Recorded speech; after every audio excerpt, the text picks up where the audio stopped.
नमस्कार, आप देख रहे हैं न्यूज 18 का डिजिटल प्लेटफॉर्म और मैं हूं आपके साथ जागृति खंतवाल। नौकरी पेशा लोगों के लिए ईपीएफ यानी कि कर्मचारी भविष्य निधि रिटायरमेंट के लिए एक बेहद अहम बचत है। हर महीने सैलरी से कटने वाली रकम ईपीएफ खाते में जमा होती रहती है, लेकिन देश में बड़ी संख्या में ऐसे ईपीएफ खाते भी हैं जिनका लंबे समय से इस्तेमाल नहीं किया गया है।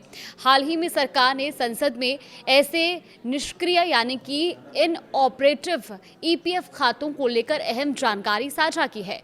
आंकड़ों के मुताबिक देश में 20 लाख से ज्यादा ईपीएफ खाते निष्क्रिय हो चुके हैं और ऐसे में अगर आपने हाल ही में नौकरी बदली है या पुरानी नौकरी छोड़ने के बाद अपना ईपीएफ बैलेंस ट्रांसफर नहीं किया है तो आपको एक बार अपने खाते का स्टेटस जरूर चेक कर लेना चाहिए। अब सवाल है कि आखिर कितने ईपीएफ खाते निष्क्रिय हुए हैं। देखिए, श्रम और रोजगार राज्य मंत्री शोभा करंदलाजे ने राज्यसभा में बताया कि वित्त वर्ष 2020-21 में इनऑपरेटिव ईपीएफ खातों की संख्या 11,72,923 थी। वहीं वित्त वर्ष 2023-24 में ये संख्या बढ़कर 21,55,387 हो गई, यानी करीब 4 साल में ऐसे ईपीएफ खातों की संख्या में लगभग 84% की बढ़ोतरी हुई है। अगर इन आंकड़ों को आसान भाषा में समझें तो 2020-21 में करीब 11,07,000 से ज़्यादा खाते निष्क्रिय थे, जबकि 2023 और 24 तक इनकी संख्या 21 लाख से भी ज़्यादा हो गई है। सिर्फ खातों की संख्या ही नहीं बढ़ी है बल्कि निष्क्रिय खातों में जमा औसत रकम भी बढ़ी है।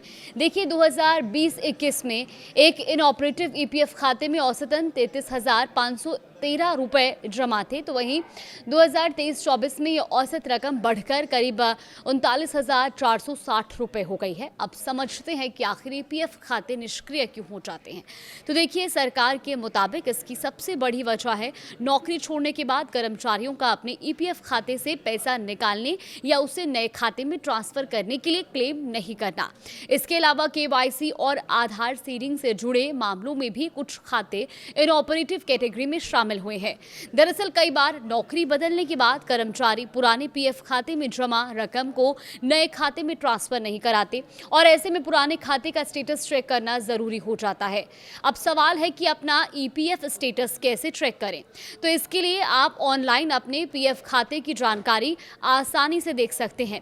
सबसे पहले यूएएन पोर्टल पर जाएं और अपने यूएएन और पासवर्ड की मदद से ईपीएफओ के सदस्य पोर्टल पर लॉगिन करें।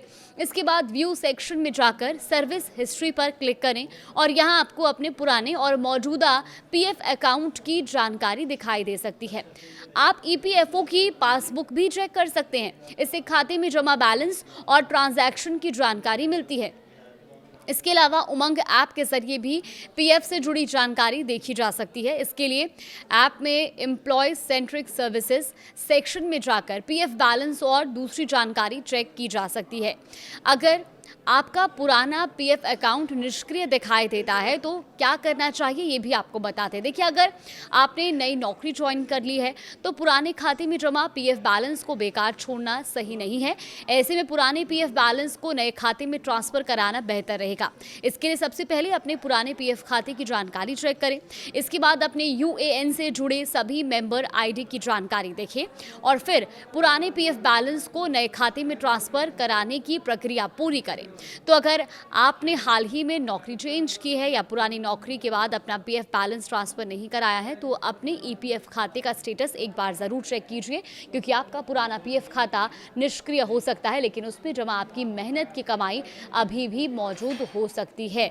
तो एक बार आप भी अपना पीएफ अकाउंट जरूर चेक कीजिए।